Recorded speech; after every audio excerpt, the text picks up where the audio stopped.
কিয়ামতের দিন আল্লাহ তাআলা ডাক দিল, ইয়া ইব্রাহিম। হাসরের ময়দানে যত ইব্রাহিম আছে সব হাজির। আল্লাহ তাআলা হয়তো তখন বলবে, আমি তো তোমাদের ডাকি নাই, আমি ডেকেছি আমার খলিল ইব্রাহিমকে। হয়তো যাদের নাম ইব্রাহিম তারা বলবে, আল্লাহ আমাদের নামও তো ইব্রাহিম, আপনি তো খলিলুল্লাহ বইলা ডাকেন নাই, এই জন্য আপনার ডাকে বড় আশা নিয়ে আপনার কাছে আসছি। হয়তো আল্লাহ তাআলা সেই দিন বলবে, বান্দা যাও, আমার খলিলের সাথে তোমার নাম মিল হওয়ার কারণে আমি আল্লাহ তোমারে মাফ করে জান্নাত দিয়ে দিলাম। এক যুবকের ঘটনা শোনাই আপনাদের। তার নাম হলো আনাস। এই যুবক মা বাবার একজন বাধ্য সন্তান। মা বাবার সব কথা সে শুনে। মা বাবা সন্তানকে বলতেছে, বাবা তোমার তো বিবাহের বয়স হয়ে গেছে, বিবাহ উপযুক্ত হয়ে গেছো, আমরা তোমারে বিবাহ দিতে চাই। অনেক সন্তান আছে মা বাবা বিবাহের কথা বললে সে বলে, আপনারা মেয়ে দেখেন, আপনাদের পছন্দ হইলেই আমার হবে। এই ব্যক্তির জন্য মা বাবা এক সন্তানটা মেয়ে দেখতে গেছে, যার খুব প্রশংসা। মেয়েটা খুব দিনদার, মুত্তাকি এবং খুব লজ্জাশীলা, পর্দাশীলা একজন মেয়ে। এইবার ওই মেয়েটাকে আনাসের মা দেখতে গেছে। মেয়েটার দিনদারিত্বকে তারা প্রাধান্য দিয়েছেন।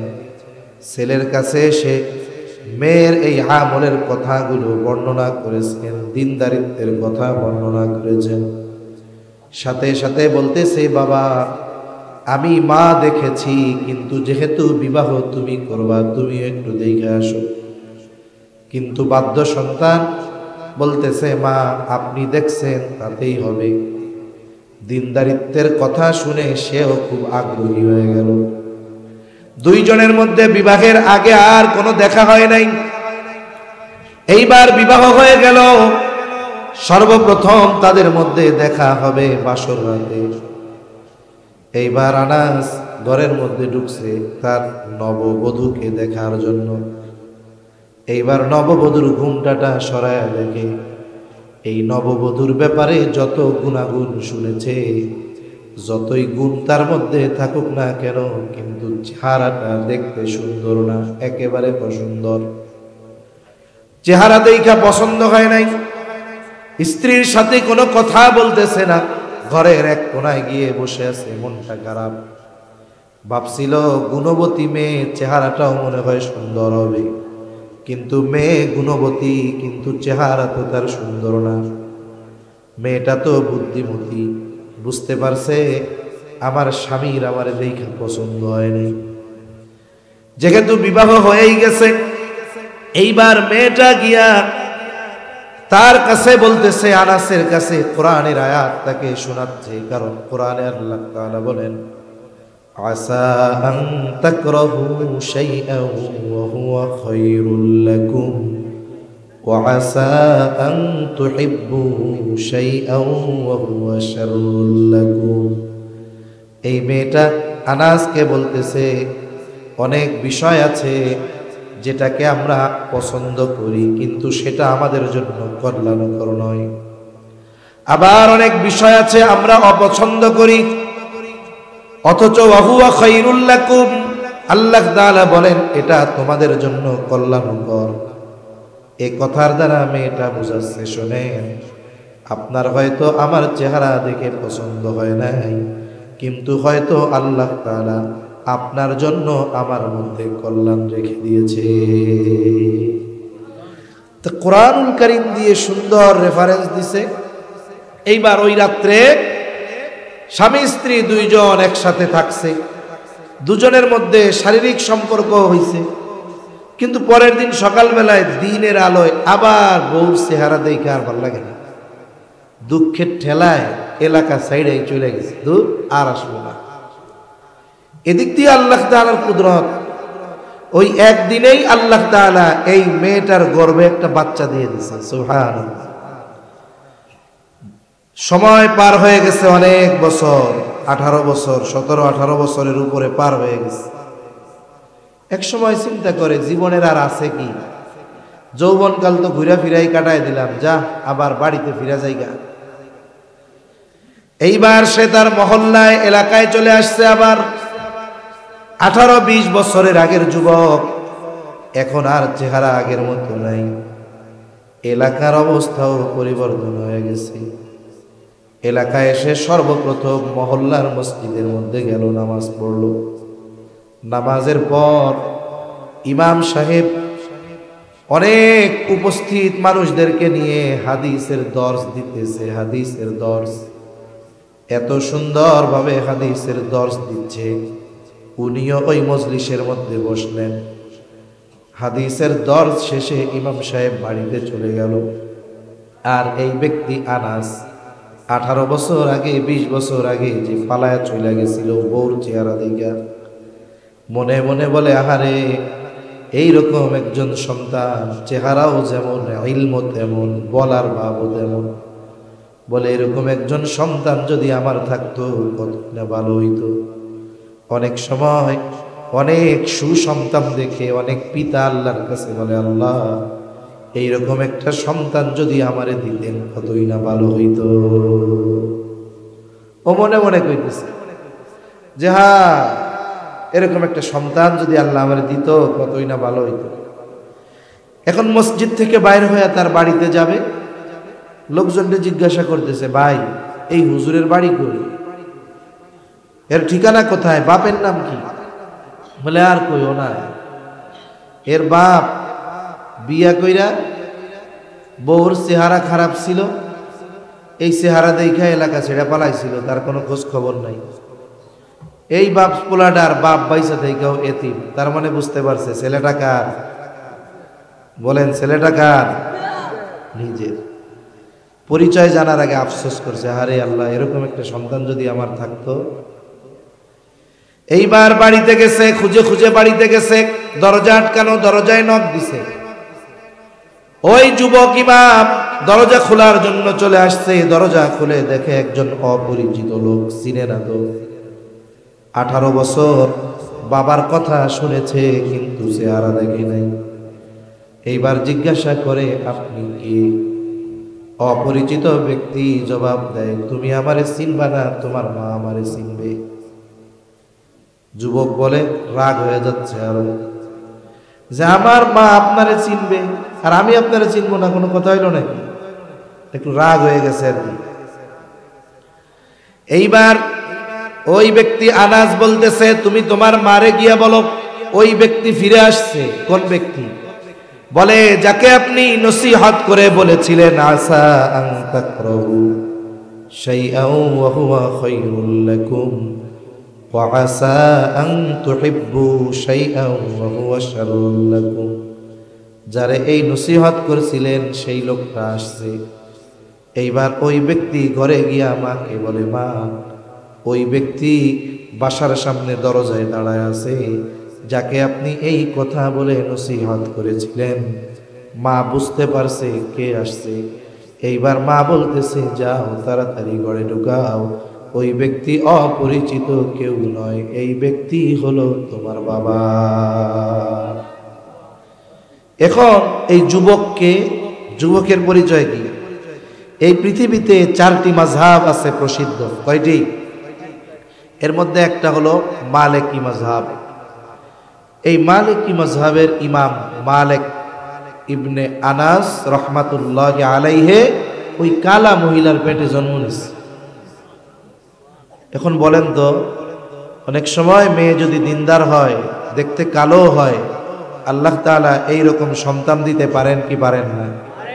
এজন্য মনে রাখবেন, বিয়ার আগে চামড়ার সৌন্দর্যের দাম, বিয়ার পরে চরিত্রের সৌন্দর্যের দাম। এজন্য এই বাংলাদেশে যত বিবাহ বিচ্ছেদ হয়, একটু খোঁজ নিলে দেখবেন যে অধিকাংশ মেয়ে যারা স্বামীর থেকে ডিভোর্স চায়, সংসার করতে পারে না, এদের চামড়াটা সুন্দর কিন্তু চরিত্রটা অসুন্দর। এটাই বাস্তব। এখন বলতে পারেন, হুজুর তাহলে কি খালি চরিত্র দেখমু, চেহারাটা কি বাদ দিমু? আরে আমি আপনারে বাদ দিতে কইছি? আপনি আগে চরিত্র দেখবেন ঠিক আছে কিনা, এরপরে যদি সুন্দর হয় ভালো, এরপরে যদি উচ্চবংশীয় হয় আরো ভালো, বলে যদি এক বাপের এক মাইয়া হয় তাহলে তো আরো ভালো, ঠিক কিনা কন? তাহলে তো মনে করেন আপনার কাম পাকার পাক, আর কি লাগে, সবই তো আপনার। এজন্য বিবাহের ক্ষেত্রে দিনদারিত্বকে যদি প্রাধান্য না দেওয়া হয় তাহলে সন্তানের হক নষ্ট করা হয়। তাহলে দেখেন বিয়া করছেন, সন্তান হয় নাই, এর আগেই তার হক আপনি নষ্ট করে বসে আছেন। এজন্য যুবক ভাই যারা আছেন, অভিভাবক যারা আছেন, যারা আপনাদের সন্তান ভাই অথবা যেই যুবকেরা বিবাহ উপযুক্ত, মেয়ে দেখার ক্ষেত্রে সবচাইতে বেশি অগ্রাধিকার দিতে হবে দিনদারিত্বের। বাকি সব আছে, দিন নাই, বলো অমন বউ আমার দরকার নাই। আজকে হয়তো চেহারা দেখবা, পরবর্তীতে পস্তাবা। তাহলে সন্তানের 1 নম্বর হক, বলে তার জন্য একটা দিনদার মা লাগবে। 2 নম্বর, যখন এই সন্তান মায়ের গর্ভে আসবে মায়ের জন্য স্পেশাল কিছু করণীয় আছে। বলে মায়ের গর্ভে যখন সন্তান যায় একেবারে শুক্র 1 ফোঁটা কি তার চাইতে কম মাতা পিতার মিশ্রিত পানি মায়ের রেহেমে পৌঁছায়া যায়, একেবারে যথাস্থানে পৌঁছায় যায়। ওই সময় থেকে নিয়ে 120 দিনের প্রসেসিং এর পর আল্লাহ তাআলা মায়ের গর্ভে আমাকে আপনাকে 1 টুকরা মাংস বানাইছিল। একটা মাংসের টুকরা আমি আপনি ছিলাম। 120 দিন পর্যন্ত মায়ের গর্ভে আমি আপনি মরা ছিলাম, মরা। 120 দিন পর হাদিসের মধ্যে এসেছে, নবীজি বলেন আল্লাহ তাআলা একজন ফেরেশতাকে মায়ের গর্ভে পাঠিয়ে দেন। শুধু তাই না, ওই ফেরেশতা আল্লাহ তাআলার নির্দেশে আমার আপনার ওই যে মরা মাংসের টুকরা, ওর মধ্যে যখন রূহ ফুঁকে দেয় ওই মরা মাংসটা প্রাণ ফিরে পায়, এবার তাজা হয়ে যায়। আর মানুষের সর্বপ্রথম মায়ের গর্ভে তৈয়ার হয় হার্ট তৈরি হয়। হার্টের কাজ কি?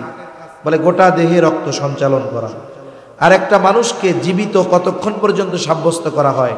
বলে তার হার্ট যতক্ষণ সচল থাকে, গোটা দেহ অচল হলেও কওয়া হয় যে এখনো বাইসে আছে, ঠিক কিনা বলেন?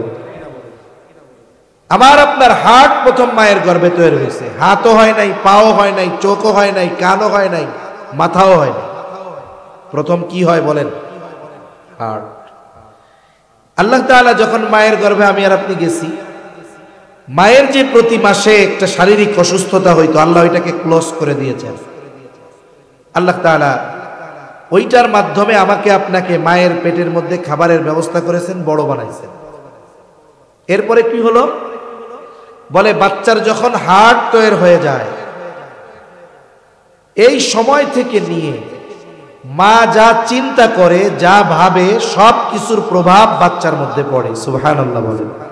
মার পেটে সে বুঝতে পারে। এই গবেষণা আধুনিক বিজ্ঞান করেছে, আধুনিক চিকিৎসা বিজ্ঞান এই গবেষণা করেছে যে শুধু তাই নয়, মায়ের পেটের ভিতরে বাচ্চাকে আল্লাহ তাআলা যখন শ্রবণ শক্তি দেন, কান দেন, তখন এই বাচ্চা মায়ের পেটের ভিতরে মায়ের সব কথা শুনতে পায়। মা যা শোনে তাও শোনে, মা যা বলে মায়ের পেটে বাচ্চা তাও শুনতে পায়। সুবহানাল্লাহ বলেন।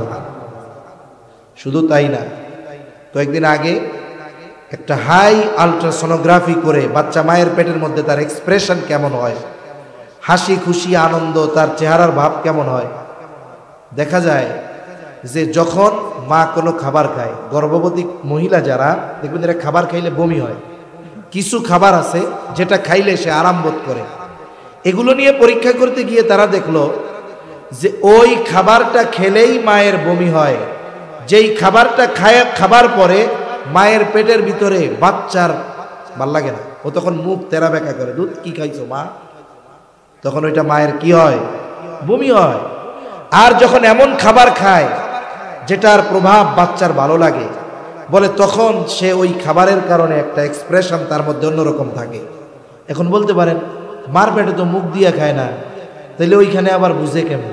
রক্তের মাধ্যমে আল্লাহ খাবারের ব্যবস্থা করে।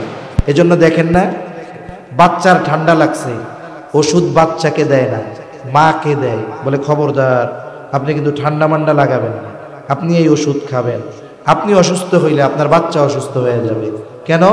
বলে আপনি অসুস্থ হলে বাচ্চাকে দুধ পান করাবেন, এই দুধের মাধ্যমে এই অসুস্থতা বাচ্চার মধ্যে ঢুকে যাবে। এজন্য বাচ্চা অসুস্থ হইলে বাচ্চারে ওষুধ না দিয়া ওষুধ দেয় কারে? মাকে ওষুধ দেয়। একটু চিন্তা করে দেখেন যে মায়ের সাথে বাচ্চার কানেক্টিভিটি কত থাকে, কত গভীর থাকে। এজন্য একজন চিকিৎসক আমেরিকার গর্ভবতী মহিলাদেরকে নিয়ে সেমিনার করতেছেন আর বলতেছেন, শোনেন, আপনারা যদি চান আপনাদের সন্তান ভালো গায়ক হবে, তাদের কণ্ঠস্বর সুন্দর হবে, তাহলে আপনি গান বেশি বেশি গাইবেন। বলে আপনি তাহলে গান বেশি বেশি শুনবেন, এতে আপনার সন্তানের কণ্ঠ সুন্দর হবে। কারণ আপনি যখন গান গাইবেন, গান শুনবেন, আপনার পেটের মধ্যে আপনার বাচ্চাও গান শুনতে থাকবে। এখন বলেন তো, গান গাইলে আর গান শুনলে যদি বাচ্চা এগুলা শুনে গায়ক হয়, তাইলে মা যদি বাচ্চারে পেটে নিয়ে কোরআন শরীফ পড়ে, তাইলে বাচ্চা কোরআন প্রেমিক হবে কি হবে না? দুরুদ শরীফ পড়ি যদি পড়ে, বলেন তো নবী প্রেমিক হবে কি হবে না? কিন্তু আমাদের অবস্থা কি? একটা বাচ্চা যখন মায়ের পেটে আসে, সবাই না, অধিকাংশ যেটা হয় সেটাই বলতেছি।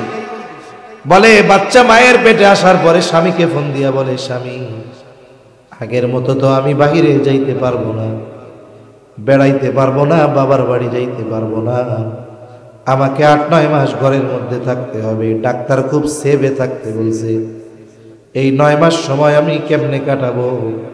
আপনি আমার একটা অ্যান্ড্রয়েড মোবাইল কিনে দেন, টাচ ফোন কিনে দেন। স্বামীও এক বলদ, সুন্দর মতো টাচ ফোন একটা কিনা দেয়। এইবার স্ত্রী বলে, আমি শুধু ফোন দিয়ে কি করবো যদি সিম না থাকে? এবার একটা সিমও কিনা দিছে। বলে এটা দিয়ে কি করবো যদি এমবি না থাকে? এইবার সুন্দর মতো এমবি বইরা দেয়। তা এমবির তো একটা মেয়াদ আছে, এটার স্পিড কম, মাঝে মধ্যে নেট কম পায় ঘরের মধ্যে। বলে কাম হইতেছে না, এক কাম করেন না, ওই যে আব্দুল হাকিম ইন্টারনেটের ব্যবসা করে না, ওর একটু কইয়া একটা ওয়াইফাই লাগাই দেন না, তাইলে 1 টাকা টুকা ভরার ঝামেলা থাকলো না, আনলিমিটেড চালাইতে পারবে। চালাও। এইবার বাচ্চা গর্ভে নিয়া পেটে নিয়া মোবাইল চালায় বেড়ায়, গান দেখে, নাচ দেখে, সিনেমা দেখে। কি প্রভাবটা পড়ে বাচ্চার উপরে? বলে বাচ্চা দুনিয়ায় ভূমিষ্ঠ হয়েছে, বয়স হলো 2 দিন, কান্নাকাটি করে। এরে সূরা কলাম কইরা ফু দিলেও কাম হয় না, কিন্তু যেই মোবাইল চালায় সামনে দেয়, আস্তে কান্না থেমে যায়। ঠিক কিনা বলেন? কেন হয়? বলে এটা মায়ের কর্মের ফল। ঠিক কিনা বলেন? আমরা ওয়াজের মধ্যে ঘটনা শুনেছি ছোটবেলায়, এক বুজুর্গের ঘটনা। বলে নাম তার কুতুবউদ্দিন বখতিয়ার কাকি রহমাতুল্লাহি আলাইহি।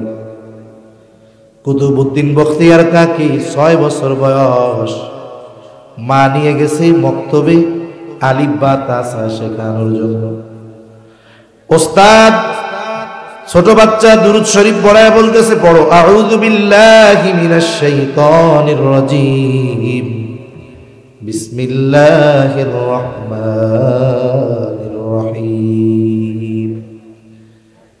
হযরত মনে করছে, ওস্তাদ মনে করেছে আউযু বিল্লাহ বিসমিল্লাহ বলার পর আলিফ বা তাসা পড়ানো শুরু করব।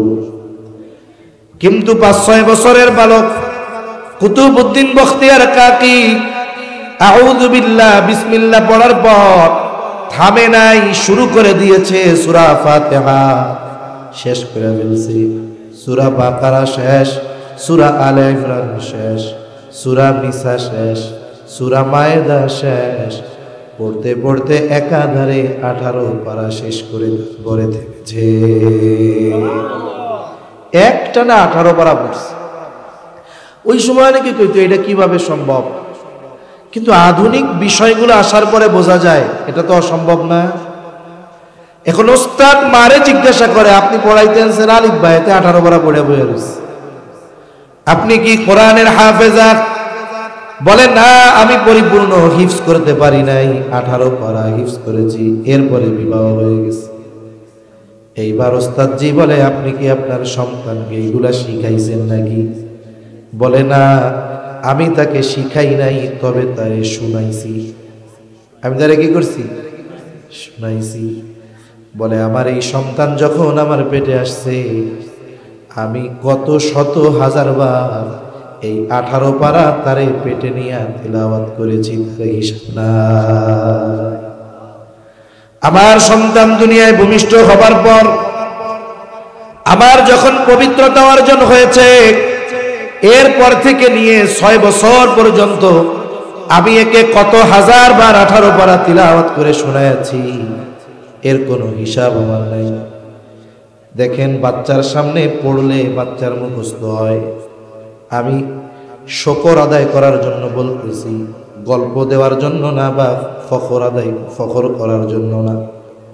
আমার ঘরে একটা প্লাগ ইন কোরআন আছে, মানে প্লাগ লাইনে ঢুকায়া দিলে, সুইচ দিলে সূরা বাকারা থেকে পড়া শুরু করে।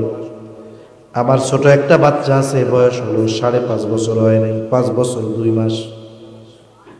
আমি দেখি কালকে না পরশু কোথায় নিয়ে যাচ্ছি, সাথে সামনে বসানো। হঠাৎ আমি খেয়াল করতেছি আমার ছেলেটা আলিফ লাম মিম থেকে পড়া শুরু করে দিয়েছে। প্রায় প্রথম পৃষ্ঠার ওই ছোট অংশ শেষ কইরা পরের পৃষ্ঠারও প্রায় আধা পৃষ্ঠা পড়ে ফেলছে। আমি ওরে আর ওই সময় কিছু বলি নাই। বাসায় আসার পরে ওর আম্মারে বলতেছি এরকম বিষয়ে, বলতেছে ও যখনই মাদ্রাসা থেকে আসে সুযোগ পায় চালায়া দেয় আর শুনতে থাকে। আমি তখন বুঝলাম আমার এই ছেলেটা, তারে পড়ানো হয় নাই, কিন্তু শুনে শুনে সে মুখস্থ করে ফেলছে। এই স্মার্ট জামানার পোলাপান যদি এই অবস্থা হয়, আর ওই জামানার অবস্থা দিলে কেমন ছিল? ইন্টারনেট ঘাটলে পাওয়া যাবে। একটা ছেলে আছে আলজেরিয়ার, মার কোলের মধ্যে, এখন ওই বাচ্চা হাফ প্যান্ট পরা, ওরে কোরআনুল কারীমের যেখান থেকেই ওর মা বলে, ওর পর থেকে ও বলা শুরু করে দেয়।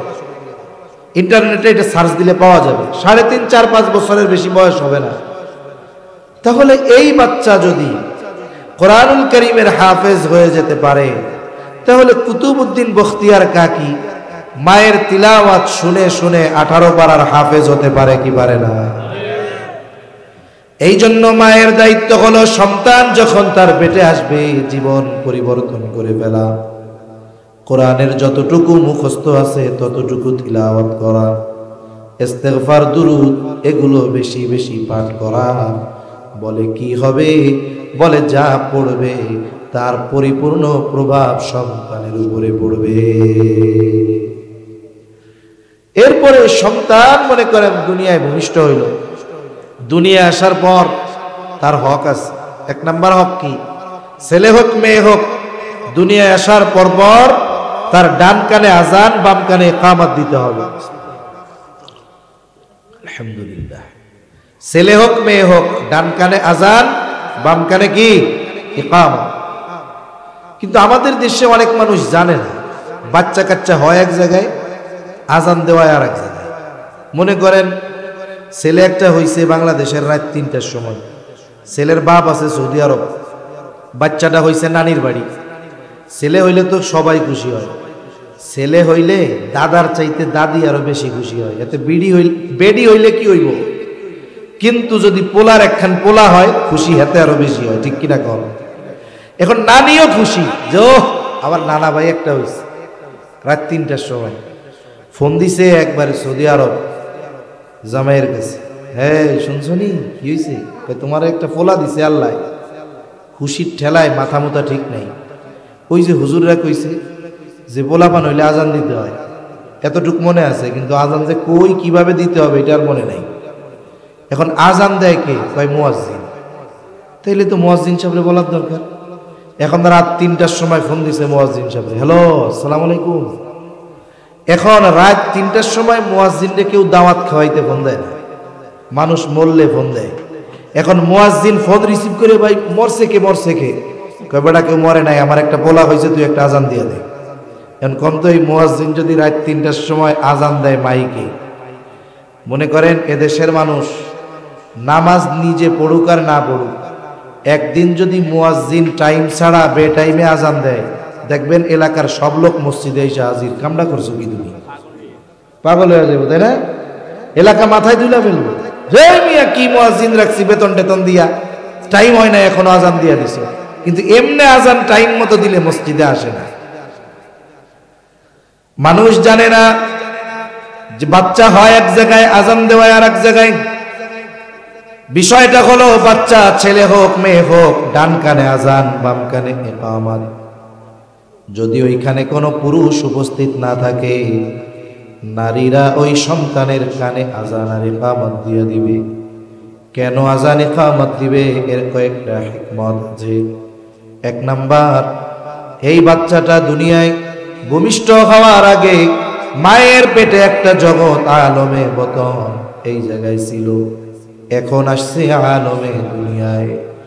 এই দুনিয়ায় আসার পর দুনিয়ার কোনো আওয়াজ কথা তার কানে যাওয়ার আগে আল্লাহ তাআলার বড়ত্বের আওয়াজ তার কানে পৌঁছায়া দিতে হবে।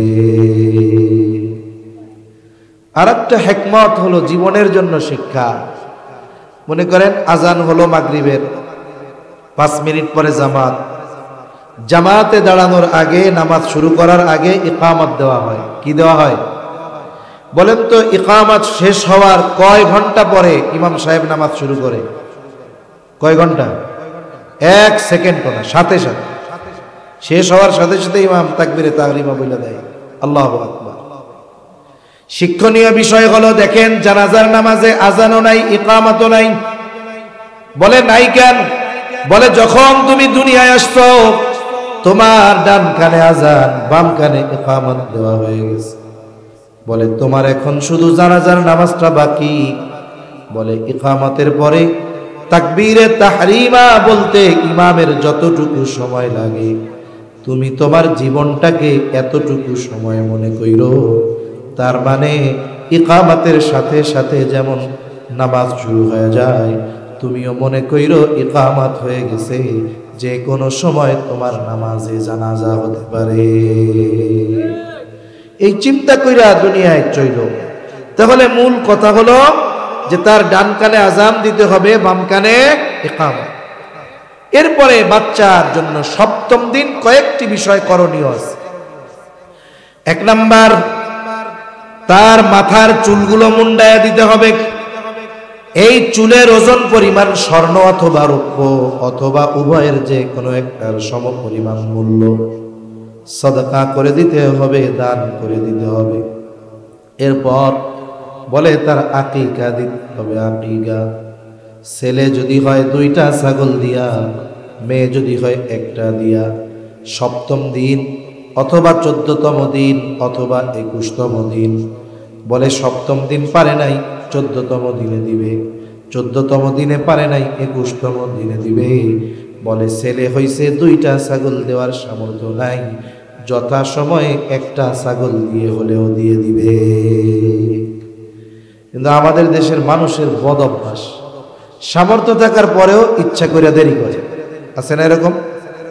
কই দিয়ে দিবানি, কোরবানির সাথে দিয়ে দিবানি, কোরবানির সাথে। শোনেন, কোরবানির সাথে আকিকা জায়েজ, দিলে হয়ে যাবে, কিন্তু আপনার আমল করার সুযোগ আছে, সুন্নাহ আমল।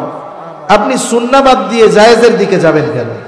আমলের ক্ষেত্রে সব সময় সুন্নাহকে অগ্রাধিকার দিতে হবে। এইটা যদি না করতে পারেন কোনো কারণবশত, তাহলে আপনি পরে জায়েজের উপরে আমল করবেন।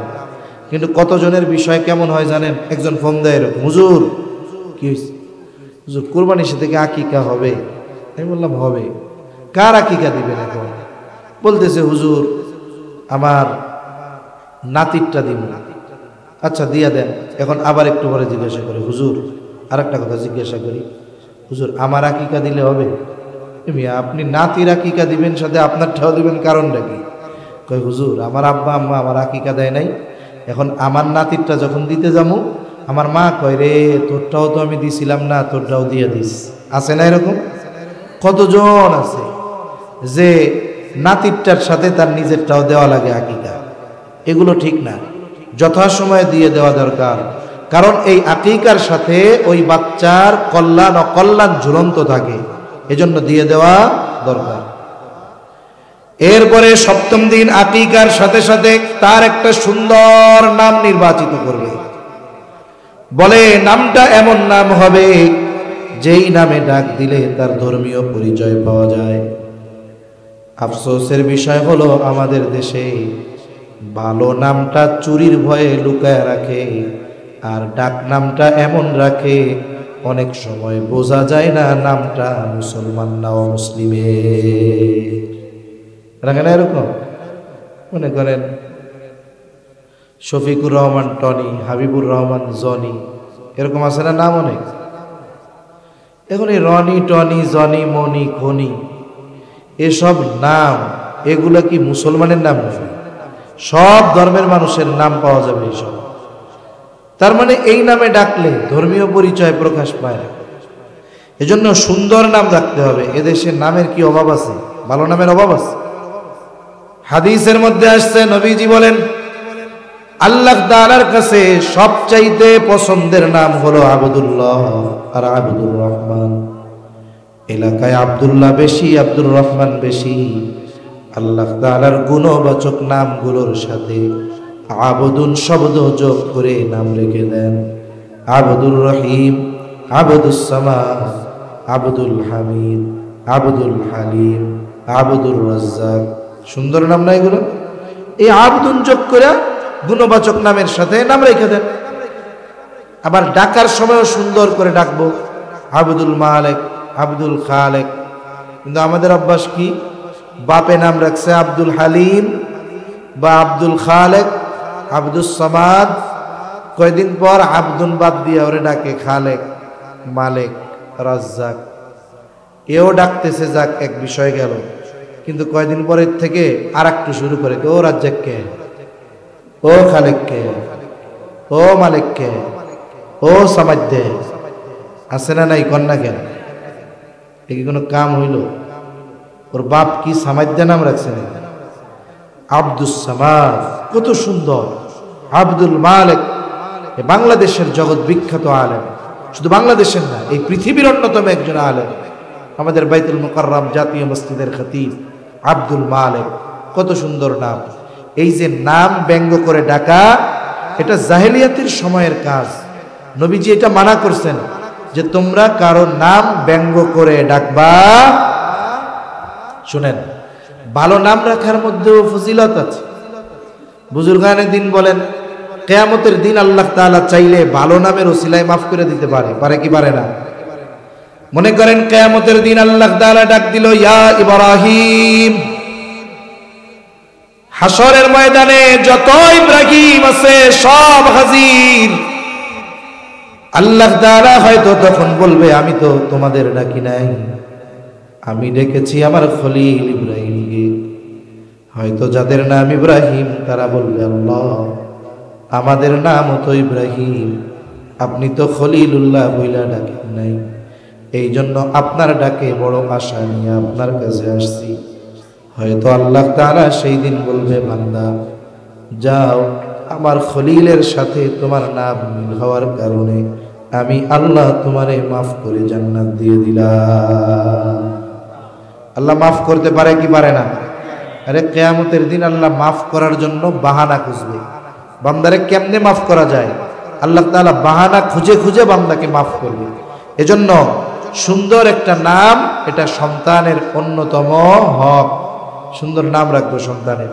এরপরে সন্তান যখন বড় হবে, বেশি কথা আর কষ্ট দিব না আপনাদের। সন্তান যখন একটু বড় হবে, প্রথমে তাকে কোরআনী শিক্ষায় শিক্ষিত করতে হবে। মনে রাখবেন, সন্তানের প্রাইমারি শিক্ষা, প্রাথমিক শিক্ষা হবে দ্বীনি শিক্ষা, কোরআনী শিক্ষা। আপনি সন্তানকে প্রাইমারি বা প্রাথমিক শিক্ষা, দ্বীনি শিক্ষায় শিক্ষিত করার পর এরপরে আপনি অন্য যা পড়ান পড়ান। এতে কি হবে? তার বেজ মজবুত হবে, দ্বীনের ভিত্তি মজবুত হবে। ওই ছেলেটা বড় হয়ে যা হয় হোক, ও নাস্তিক হবে না, মুরতাদ হবে না, ও ইসলাম বিদ্বেষী হবে না, উলামায়ে কেরামের প্রতি বিদ্বেষ লালন করবে না। ঠিক কিনা বলেন? আর এটা দরকার। কেন দরকার নয়? আপনি আপনার সন্তানগুলোকে দ্বীন যদি না শেখান, আপনি তাদের হক নষ্ট করবেন। এজন্য সন্তানকে কোরআন শেখানো, কোরআনের শিক্ষা দেওয়া, এটা সন্তানের হক, যেটা সে পিতার কাছে পাবে। এখন অবস্থা হলো সন্তানকে যতটুকু শিক্ষা দেওয়া দরকার আপনি কিন্তু বাসায় সেটা পারবেন না। এখন আমাদের পরিবেশ আগের মতো এরকম নাই। একটা সময় প্রত্যেকটা পরিবার থেকেই বাচ্চারা প্রাথমিক দিন অর্জন করত, জ্ঞান অর্জন করত। এখন অবস্থা কি হলো? আমাদের ছোট সময় আমরা দেখছি আমরা আমাদের দ্বীনের প্রাথমিক শিক্ষাগুলো মক্তব থেকে শিখতাম। সুবাহি মক্তব, ফজরের নামাজের পর থেকে মক্তব চলতো 1.5 ঘন্টা 2 ঘন্টা। প্রত্যেক এলাকায় মসজিদগুলায় মাদ্রাসাগুলায় মক্তব ছিল। আপনাদের এলাকায় আছে মক্তব সকালবেলা? অনেক জায়গায় মক্তব শেষ, নাই একেবারে বললেই চলে যে মক্তবই নাই। এই মক্তব থেকে আমরা দ্বীনের প্রাথমিক শিক্ষাগুলো অর্জন করতাম, নামাজ পড়ার তরিকাগুলো এখান থেকে শিখতাম, মুরব্বীদের সাথে আচরণ কেমনে করতে হবে শিখতাম।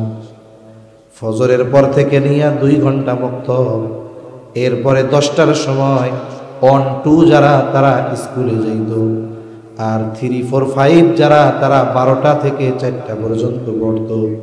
কিন্তু এক সময় ইসলাম বিদ্বেষী শক্তি চিন্তা করলো, এই দেশ থেকে যদি ইসলামকে উৎখাত করতে হয় অস্ত্র দিয়ে উৎখাত করা যাবে না, পদ্ধতি বের করতে হবে। এরা গবেষণা করে দেখলো এই দেশ থেকে ইসলাম দূর করা যাচ্ছে না। এর অন্যতম কারণ হলো এই মক্তব। কারণ এই দেশের মুসলমানেরা সকাল বেলায় বাচ্চাদের মক্তবে পাঠিয়ে দেয়, আর প্রত্যেকটা ঘরে ঘরে সকাল বেলায় কোরআনের তিলাওয়াত হয়। এখন নাও হইতে পারে, কিন্তু এক সময় প্রত্যেক ঘরেই এরকম হইত। তখন তো আর মোবাইল ছিল না, রাত 2টায় ঘুমাইতো না কেউ। এশার পর পর রাত 2টার সময় মোটামুটি ঘুম ক্লিয়ার, ঠিক কিনা বলেন? এবার কি হইতো? ফজরের রক্ত হইছে, বাড়ির কর্তা যারা, প্রাপ্তবয়স্ক যারা, বাচ্চাদের উঠাই টুঠাই নিয়ে মসজিদে নামাজে চলে যেত। আর এদিক দিয়া মহিলারা রাতের আধারে বাড়ির উঠান টুঠান, বাহির বাড়ি ঝাড়ু টাড়ু দিয়া ফজরের নামাজ পড়া কোরআন শরীফ নিয়ে বসে যেত। প্রত্যেক ঘরে ঘরে কোরআনের আওয়াজ পাওয়া যাইত, আর বাচ্চারা ওই দিক দিয়া মক্তবে চলে যাইত। মুসলমানের দিন শুরু হয় কোরআন দিয়ে।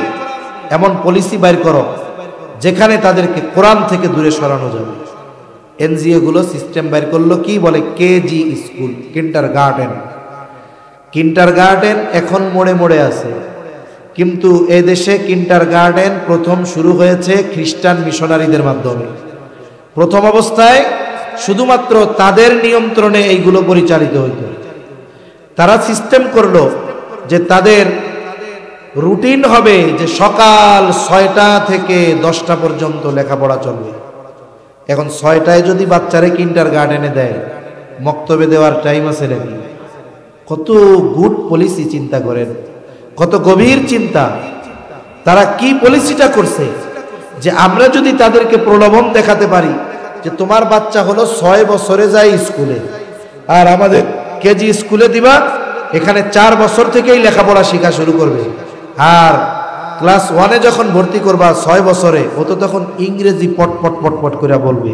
এজন্য এক কাম করো, 4 বছর থেকেই দেওয়া শুরু করো কেজি স্কুলে। আমাদের বাঙালি আলকাতরা ফাউ পাইলেও খায়। ফাউ পাইলে কি খায়?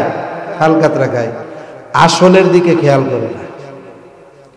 এখন এরা মুসলমানিত্বকে হারায় যাচ্ছে, মুসলমানিত্ব হারায় যাচ্ছে, এই চিন্তা নাই। পোলার ইংরেজি শিখাইতে হইব, অন্যান্যদের সাথে কম্পিটিশন, দে কেজি স্কুলে ভর্তি কইরা। এখন বক্তব্যগুলো শূন্য হয়ে গেছে, মক্তবে পোলাপান নাই। এখন কি করা যায়? এত ব্যাপক আকার ধারণ করছে যে এটাকে নির্মূল করা সম্ভব নয়। এখন বিকল্প পদ্ধতি বের করা দরকার। হায় রে, আলেমরা মানুষের ভালো চায়, ওলামা ইকরাম মানুষের ভালো চায়, আমরা ভালো না চাইয়া করবো কি? কারণ জড়িত যেই ঘরনার আলেম হোক, কোন আলেম টাকা পাচারের সাথে জড়িত। বেগম পাড়ায় 2-4টা বাড়ি আছে, ইংল্যান্ডে বাড়ি আছে, ইন্ডিয়ায় বাড়ি আছে। ও মিয়া, তাহলে আলেমরা যাইব কই? থাকতে তো হবে এই দেশেই, যেই দেশে তার থাকতে হবে, তার পোলাপানের থাকতে হবে। সেই দেশের অকল্যাণ কি ওলামা ইকরাম চাইতে পারে? চিন্তা করছে যে আগামী প্রজন্ম তো ইমান হারা হয়ে যাবে, মুসলমানিত্ব তো এদের মধ্যে থাকবে না। কি করা যায়? বলে ওনারাও পদ্ধতি একটা বাইর করছে। বলে কি পদ্ধতি? বলে টক্কর হবে কেজি স্কুলের সাথে। পদ্ধতি একটা বের করছে, নাম দিছে নুরানি পদ্ধতি। কি পদ্ধতি? বলে নামেও যেমন কাজেও তেমন, নামেও যেমন নুরানি কাজেও তেমন নুরানি। বলে কেজি স্কুলে সন্তানরে দিবা, হাফ প্যান্ট পরবে, টাই পরবে, তোমার জন্য দোয়া করাটাও শেখাবে না। কিন্তু সন্তানটারে নুরানি মাদ্রাসায় দিছ, ইংরেজি শিখবে, বাংলা শিখবে, আরবি শিখবে, কোরআন শিখবে। শুধু তাই না, তোমার জন্য দোয়াও করতে পারবে। ক্লাস 3 পর্যন্ত একটা বাচ্চা যদি পড়ে, বলে তার যতটুকু ইলমে দ্বীন শেখা ফরজ, ক্লাস 3 পর্যন্ত পড়লে তার অধিকাংশটা তার অর্জন হয়ে যায়। তাইলে কি হইল? অভিভাবক যদি বাচ্চারে নুরানি মাদ্রাসায় দেয় প্রাথমিক শিক্ষা অর্জনের জন্য, তাইলে 1 নম্বরে বাচ্চার হক তো সে আদায় করলই, সাথে সাথে ওই বাচ্চাও যেই পরিমাণ দিন তার জন্য শেখা ফরজ, এ মাদ্রাসায় সে শিখে গেল। ঠিক কিনা বলেন? এখন আপনি 3, 4, 5 পর্যন্ত পড়াইলেন, অনেক মাদ্রাসায় 5 পর্যন্ত আছে। আমরা দেখছি যেই সমস্ত নুরানি মাদ্রাসাগুলো 5 পর্যন্ত পড়ায়, এরপরে স্কুলে ভর্তি করা, স্কুলের সাথে একটা লেয়াজু কইরা বৃত্তি পরীক্ষা দেওয়ায় অবশেষে কি দেখা যায়? ওই স্কুলের বৃত্তি যে কয়টা পাইছে সবগুলো দেখা যাবে যে এই নুরানি মাদ্রাসার ছাত্র। আর ওইদিকে গিয়ে স্কুলের টিচাররা অন্য স্কুলের সাথে এরকম গর্ব নিবে, আমার স্কুলে 20টা বৃত্তি পাইছে। ওরা যদি জিজ্ঞাসা করা হয় 20টা যে পাইলো, এটা রেখে তোরা পড়াইছ শুরুর থেকে, দেখা যায় বুঝে একটাও ছাত্র ওর না, সবগুলো কোন জায়গায়? মাদ্রাসা। এটাই বাস্তবতা। সেজন্য আমার আপনার সন্তানদেরকে দিন শেখানোর দরকার। এই ফরজ কাজটা আপনার উপরে ছিল, আপনি করতে পারতেছেন না, ঘরে সেই পরিবেশ নাই, অথচ এই গুরু দায়িত্বটা গ্রহণ করেছে এই মাদ্রাসাওয়ালা। এজন্য এই মাদ্রাসাগুলো আমাদের জন্য রহমত। কি জোরে বলেন? রহমত।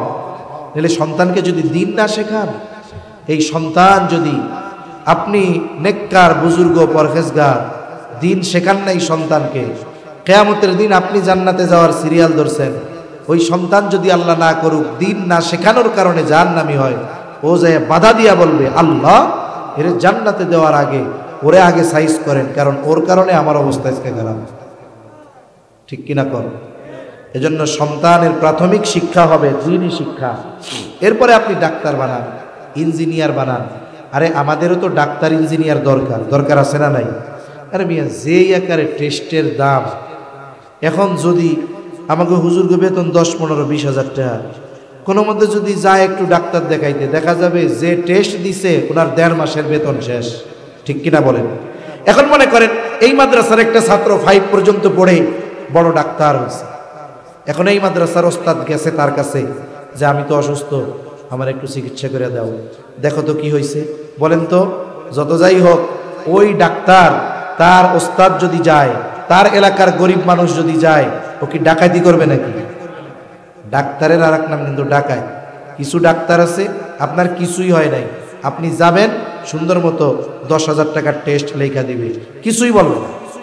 আপনারা দেখে এই টেস্ট নিয়ে আসেন, আবার বলবে শোনেন কুমিল্লার ওইটার থেকে করাবেন, অন্য জায়গার থেকে করাইলে কিন্তু হবে না।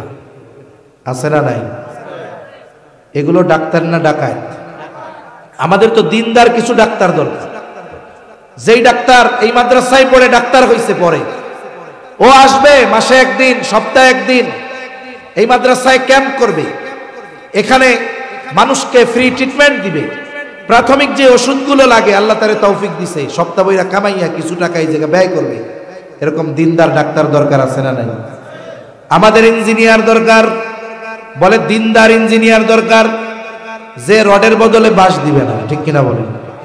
মাদ্রাসার ডিজাইন করা লাগবে, ইঞ্জিনিয়াররা 5 লাখ টাকা চায়। এই মাদ্রাসার ছাত্র ইঞ্জিনিয়ার হয়েছে, ওকে যদি বলা হয় তোমার শৈশবের প্রাথমিক শিক্ষা যেখান থেকে অর্জন করেছো ওই মাদ্রাসার ভবন হবে, ডিজাইন করে দাও, দেখবেন 1 টাকাও নিবে না, 5 লাখ টাকার ডিজাইন আল্লাহর নামে ফ্রি করে দিবে। এজন্য আমাদের ইঞ্জিনিয়ার, ডাক্তার, উকিল, ব্যারিস্টার সব দরকার, তবে ডাকাত মারখানা দিনদার দরকার। বলে দিনদার হবে কেমনে? বলে ওর অন্তরে শিশু থাকতেই দ্বীনের বীজ বপন করে দিতে হবে, ঠিক কিনা কম? এজন্য সন্তানের অন্যতম হক হলো তাকে প্রথমে দ্বীন শিক্ষা দেওয়া। এরপরে সন্তানের বয়স যখন 7 বছর হবে, বলে নামাজের জন্য তাকিদ দাও। 10 বছর নামাজ না পড়লে প্রহার করো। সাথে সাথে 10 বছর বয়সে বাচ্চার বিছানাগুলোকে আলাদা করে দাও। বাচ্চার 10 বছর হওয়ার আগে থেকেই বাচ্চাকে সেপারেট করার অভ্যাস করতে হবে। অনেক মা বাবা আছে 12, 14, 15 বছর হয়েছে তাও বাচ্চারে কোলে নিয়ে ঘুমায় না। ইসলাম যেটা বলছে ওটাই আপনাকে করতে হবে, কারণ এর মধ্যে কল্যাণ আছে না নাই? সেজন্য 10 বছর হলে বিছানা পৃথক, 7 বছর হলে নামাজের আদেশ। কিন্তু বলেন তো, আপনি যেই কাজের আদেশ 7 বছরে করতে চান, কোন কাজের আদেশ দেওয়ার আগে ওই কাজটাকে শেখানোর দরকার আছে না নাই? তার মানে আরো আগের থেকে তাকে নামাজে অভ্যস্ত করতে হবে। আপনি যদি সন্তানটাকে মাদ্রাসায় দেন, আমি বুকে হাত দিয়ে বলতে পারি, কসম করলে আমার কসম ভঙ্গ করা লাগবে, ভঙ্গ হবে না, যে একটা বাচ্চা ও যদি শুরু থেকে মাদ্রাসায় পড়ে 7 বছরে ওকে নামাজের আদেশ করা লাগবে না। ও 7 বছর না 6 বছরে পাক্কা নামাজি হয়ে যাবে, ঠিক কিনা কর? ক্লাস 1-2 যেই বাচ্চা পড়ে, এই বাচ্চাটা নামাজের 2 রাকাত নামাজে 60টা মাসালা টপ টপ টপ টপ করে নামাজ পড়বে, এক একটা রুকুন আদায় করবে আর বলবে এটা ফরজ, এটা ওয়াজিব, এটা সুন্নাত। ও 7 বছরে তো পাক্কা নামাজিতে পরিণত হয়ে যাবে, ঠিক কিনা বলেন? এজন্য বাচ্চাদের মাদ্রাসায় দেওয়া দরকার। আমাদের মাদ্রাসার বাড়ির পাশে যেটা বাচ্চা পড়ে, পরীক্ষা হয়েছে, নামাজের বাইরে ভিতরে 13 ফরজ পড়ে হলো প্লেতে, নুরানি প্লেতে পড়ে। এখন অনেক নামাজি আছে 20 বছর নামাজ পড়ে, ওনারে নামাজের বাইরে ভিতরে 13 ফরজ কইতে কন, উনি কইবে হুজুর আমি একটু হিসু করে আসি, আপনি একটু বসেন। এই কইয়া যে বাঁধবো, ওনারে আর এলাকায় গুজে পাওয়া যাবে না। অথচ ওই ছোট ছোট বাচ্চা হুজুর ফরজ, গোসলের ফরজ, 5-6 বছর বয়স, এসব মাসলা মাসাইল তার জানা হয়ে যাচ্ছে। এজন্য মাদ্রাসায় দিলে লাভ কি? বলে আপনার উপরে যেটা ফরজ ছিল ওস্তাদরা মেহনত করে সেগুলো শিখিয়ে দিচ্ছে। এই মাদ্রাসাগুলো আমাদের জন্য রহমত। আবার মনে করেন অনেক জায়গায় সমস্যাও আছে, বাচ্চাগুলারে আগের থেকে যে মসজিদে নিবেন, আমাদের দেশের মানুষের খাসলাত ভালো না। ছোট বাচ্চা একেবারে গেদাটারে তো মসজিদে নেওয়ার দরকার নেই। ইউরোপ, আমেরিকা সহ আরব বিশ্বের দেশগুলোয় অনেক মসজিদে বাচ্চাদের জন্য আলাদা জায়গা থাকে, মসজিদের এক কর্নারে বাইর সাইড দিয়ে সিস্টেম করে দেয়। বাচ্চারা কি করে? বলে 2 রাকাত নামাজ পড়ে আইসা ওই জায়গায় দোলনা খেলে, সরসরি খেলে। আবার মসজিদগুলার থেকে বাচ্চাদের জন্য চকলেটের ব্যবস্থা থাকে। কেন? বলে বাচ্চারা যেন বারবার মসজিদমুখী হয়, এগুলোর আকর্ষণে যেন মসজিদে আসে। এ ছোট বাচ্চা, শিশু সুলভ মন, এখন হয়তো চকলেটের লোভে মসজিদে আসতেছে, কিন্তু এই বাচ্চা এক সময় চকলেটের লোভে, চকলেট পাওয়ার লোভে মসজিদে আসবে না। এক সময় বয়সের পরিবর্তনের সাথে সাথে ও আল্লাহকে পাওয়ার জন্য মসজিদে আসবে, ঠিক কিনা বলেন? এখন যদি এই ওয়াজ শুই না কোনো বাপ যদি চিন্তা করে আমার ছেলেটারে নিয়ে আমি জুমার দিন 5 বছর বয়স একটু মসজিদে যাব, এখন কাহিনী কি হইব? বাচ্চা যদি একটু চেঁচামেচি করে, কথাবার্তা বলে, তাহলে নামাজ শেষে দেখবেন ওই কমিটির সভাপতি সেক্রেটারি ঘাড় ঘুরায় কই ফেডে যেটা সেইটারে হলো এইও আছে না নাই? এই যে লজ্জা দিয়া দিল লোকটা, আর এক ধমকে বাচ্চাটাও ভয় পেয়ে গেল। ওরে বাবা, এদিকে তো বাঘ থাকে, এখনো ভয় পেয়ে গেল। আচ্ছা, এইটা না কইরা আপনি ওই বাচ্চারা একটু আদর করে বুঝান, ডাক দিয়ে আদর করে, যে এখানে কথা বলে না, আল্লাহর ঘর, জোরে কথা বলতে হয় না। ও তখন বলবে ঠিক আছে ঠিক আছে, কথা বলবো না। এই যে আপনি যেভাবে বলবেন ও ঠিক ওইভাবে করবে। বাচ্চারা দেখে দেখে শিখে, আপনি আদেশ করে ওদেরকে কখনো শেখাতে পারবেন না। বাচ্চাদের অভ্যাস, ওরা দেখে দেখে শিখে। এখন আসেন আবার কি করবে? মনে করেন ওই দিন মসজিদে একজনের দোয়া, জিলাপি দিছে হাদিয়া। এখন আর একজন বলবে ভালোই হয়েছে, তুমিও আইসো, পোলারেও নিয়ে আইসো। এই আছে না নাই? এই যে আপনি লজ্জা দিচ্ছেন, বাচ্চাদেরকে ধমক দিচ্ছেন। আজকে এই 5 বছরের বাচ্চারে ধমক দিয়া মসজিদ থেকে বাইর করে দিলেন, 15 বছর বয়স হইলে তো 14 গোষ্ঠী ঠ্যাং দইরাও মসজিদে আনতে পারবেন না। এজন্য আমাদের বাচ্চারা যেন আমাদের মসজিদকে নিরাপদ মনে করে সে ব্যবস্থা আমাদের করার দরকার আছে না নাই? আছে। আমি আপনি মসজিদের মধ্যে দৌড়াদৌড়ি খেলাধুলা করব না, এতে মসজিদের আদব ক্ষুণ্ণ হবে। কিন্তু ছোট বাচ্চারা মসজিদের মধ্যে দৌড়া খেলুক, অসুবিধা নাই তো। ওরা তো মাসুম, ওরা তো নাবালক, ওরা নিষ্পাপ। ওরা যদি মসজিদকে নিজের জন্য নিরাপদ জায়গা মনে করতে পারে, এই বিশ্বাস যদি তার জন্য ঢুকে যায় অন্তরে, দেখবেন এক সময় ও ওর প্রশান্তি মসজিদেই খুঁজে পাবে। ঠিক কিনা কর? এজন্য নামাজের শিক্ষা বাচ্চাদের দিতে হবে। আর মাদ্রাসায় যদি দেন, এ টেনশন আপনার নাই। অটোমেটিক 7 বছরে আদেশ দেওয়া লাগবে না, ও 6 বছরেই পাক্কা নামাজি হয়ে যাবে ইনশাআল্লাহ। আর বেশি সময় কষ্ট দিব না, আলোচনা শেষের দিক। বাইরে যারা আছেন সুন্দর মতো ভেতরে আইয়া বইয়া পড়েন। এরপরে সন্তান যখন প্রাপ্তবয়স্ক হবে, ছেলে হোক মেয়ে হোক, বিবাহ দেওয়ার দায়িত্ব হলো অভিভাবকের। মেয়েকে বিবাহ দেওয়ার দায়িত্ব অভিভাবকের, ছেলেকেও বিবাহ দেওয়ার দায়িত্ব অভিভাবকের। কিন্তু পিতা মেয়েকে বিবাহ দেওয়ার দায়িত্ব নেয়, আর ছেলের বিবাহের ব্যাপারে বলে কামাই করো, এরপরে তুমি নিজের পায়ে দাঁড়া হইয়া এরপরে তুমি বিয়া কইরো। বলে কি বলে না? অথচ ছেলেকেও বিবাহ দেওয়ার দায়িত্ব কার ছিল? পিতার ছিল। মনে রাখবেন, সন্তান যদি বিবাহ উপযুক্ত হয়, এই সন্তানকে আপনি যদি বিবাহ না দেন, আর এই যৌবনের তাড়নায় সে যদি কোনো অন্যায় করে, আপনি জানেন আর না জানেন কোনো অসুবিধা নাই। আপনি মসজিদের সভাপতি, হাজী সাহেব যাই হন না কেন, ওই সন্তান প্রাপ্তবয়স্ক হওয়ার পরে যেই গুনাহ করবে, সে গুনাহ করে গুনাহগার হবে, আর আপনি গুনাহ না কইরা ওই পরিমাণ গুনার মালিক হয়ে যাবেন। এজন্য সন্তান প্রাপ্তবয়স্ক হলে বিবাহের ব্যবস্থা করব। আমাদের দেশে মেয়ের বিবাহের জন্য পিতা অস্থির থাকে, ছেলেটার জন্য চিন্তা করেন। মনে করেন মেয়ে হইছে, 10টা মেহগুনি গাছ লাগায়, একটা ডিপিএস করে, 18 বছর বয়স মেয়েরে বিবাহ দিচ্ছে। এইবার গাছ 5টা বিক্রি করছে 5 লাখ, ডিপিএস ভাঙছে 5 লাখ। কি বলে যে আম্মা তুমি যেদিন দুনিয়ায় আইছিলা, তোমারে তো বিয়া দিতে হইব, বড় হইবা, এই চিন্তা কইরা এই গাছ লাগাইছিলাম, টাকা জমাইছিলাম, এই না ওইগুলো সব তোমারে দিলাম। কেন? মাইয়েরে বিয়া দেওয়ার দায়িত্ব, পোলারে বিয়া দেওয়ার দায়িত্ব না? পোলা যখন জন্ম নিছে তখন 10টা গাছ লাগান নাই কেন? তখন আপনি টাকা জমান নাই কেন? ছেলে যখন প্রাপ্তবয়স্ক হবে বিয়ার, এই গাছ কাইটা বিক্রি কইরা 10 লাখ হাতে দিয়া বলবেন বাজান তোমার তো বিবাহের বয়স হইছে, তাহলে বিবাহ করতে হবে, এটা আমার দায়িত্ব দেওয়া।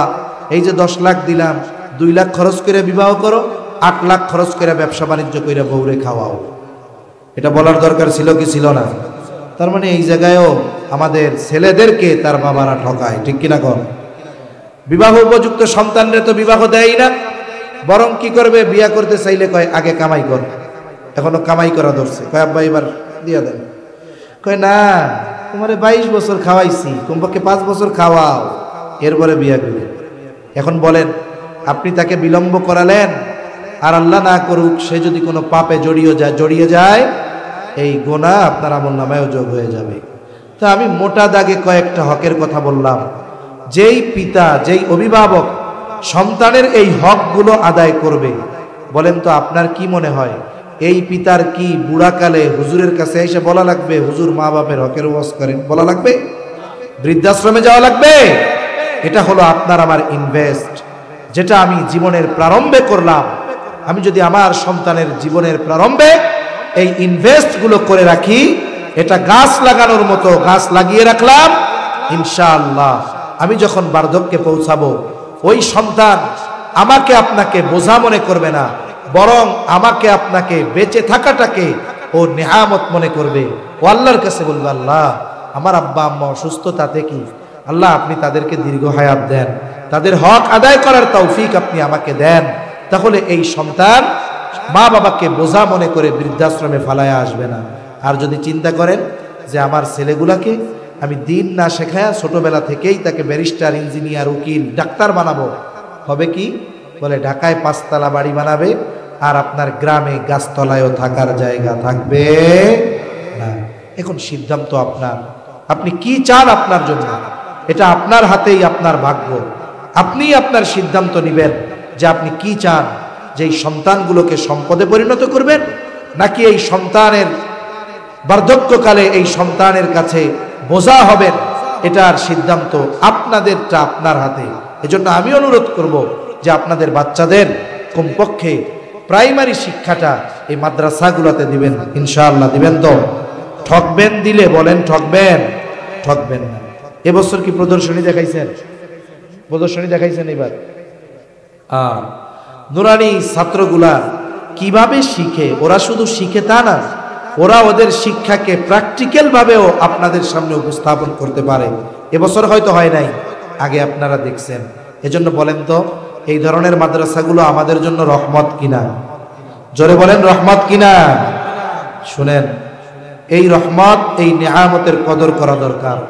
আল্লামা তকি উসমানী দামাত বারকাতুহুল আলিয়া, ওনার বিশ্ব ভ্রমণের কাহিনী আছে, বই উনি ভ্রমণ করছেন, লিখছেন। ওনার ভ্রমণ ইতিহাস পড়লে শুধুমাত্র ওই দেশের খাবার কি ভালো, সি বিচটা কেমন, এই সব জানা যাবে না। ওই দেশগুলোতে উনি যখন ভ্রমণ করেছেন, প্রত্যেকটা দেশে গিয়ে ওই দেশের মুসলিমদের ইতিহাস সম্পর্কে উনি জেনেছেন এবং ওনার ভ্রমণ সফরনামায় এগুলো উনি লিখছেন। একটা দেশের ব্যাপারে উনি বলতেছেন যে ওই দেশটাতে আমি গেলাম, ওই দেশের ইতিহাস ঘাঁটতে গিয়ে দেখলাম যে এই দেশে একটা সময় 100% মুসলমান ছিল।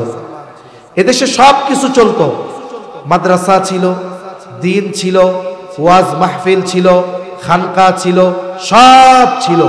আল্লাহ তাআলার পক্ষ থেকে এগুলো তাদের জন্য নিয়ামত ছিল। কিন্তু আফসোস, এক সময় তারা মসজিদ থেকে দূরে সরা শুরু করলো, এক সময় তারা দ্বীনি হালাকা এই মাহফিলগুলো থেকে দূরে সরা শুরু করলো। আস্তে আস্তে আল্লাহ তাআলা তাদের থেকে নিয়ামত কেড়ে নিলেন। এখন অবস্থা কি? বলে ওই দেশে এমন অবস্থাও হয়েছে, মানুষ আগে প্রকাশ্যে যেখানে দ্বীনের সবকিছু চলতো, ওইখানেই এক সময় এই মাদ্রাসা, মসজিদ, খানকা এগুলোর কদর না করার কারণে ওই এলাকাতেই এক সময় কোরআন শিখতে হয়েছে। কেমনে? বলে মুসলমানেরা ঘরের মধ্যে গর্ত বানাইছে, ওই গর্তের মধ্যে সন্তানদেরকে নামায়া দিয়া ওই জায়গায় কোরআন শিখিয়েছে। কেন? বলে যদি ঘরে কোরআন শিখে, বাইরে যদি কোরআনের আওয়াজ যায়, যারা রাষ্ট্র পরিচালনায় আছে ওরা ধরে নিয়ে যাবে, সর্বোচ্চ শাস্তি মৃত্যুদণ্ড হতে পারে। তাহলে দেখুন, একটা দেশ তারা তাদের দ্বীনি প্রতিষ্ঠানগুলোর, মসজিদগুলোর, মাদ্রাসাগুলোর কদর না করার কারণে, নেয়ামত মনে না করার কারণে আল্লাহ তাআলা তাদের থেকে ছিনিয়ে নিয়েছে। আমরা চাই না যে আমাদের এই দ্বীনি প্রতিষ্ঠানগুলো, দ্বীন শিক্ষার মার্কাজগুলো ধ্বংস হয়ে যাক। এটা কি আমরা চাই? জোরে বলেন, চাই। সেজন্য মাদ্রাসাগুলোকে মহব্বত করতে হবে, কি হবে না? মাদ্রাসাগুলোর প্রতি আমাদের আন্তরিকতা থাকবে, মহব্বত থাকবে, ভালোবাসা থাকবে। এই মাদ্রাসার ব্যাপারে যা শুনলাম, আলহামদুলিল্লাহ, অনেক বড় বড় বুজুর্গদের পা এখানে পড়েছে, পা এখানে পড়েছে। এই মাদ্রাসা নুরানি পদ্ধতির প্রবর্তক, যে ওই যে বললাম নুরানি, নামেও নুরানি, কামেও নুরানি, বেলায়েত সাহেব রহমাতুল্লাহি আলাইহি, ওনার ছেলে আসেন এইখানে, ওনাদের তত্ত্বাবধানে পরিচালিত হয়। ছাত্রের সংখ্যা হতো 320 না?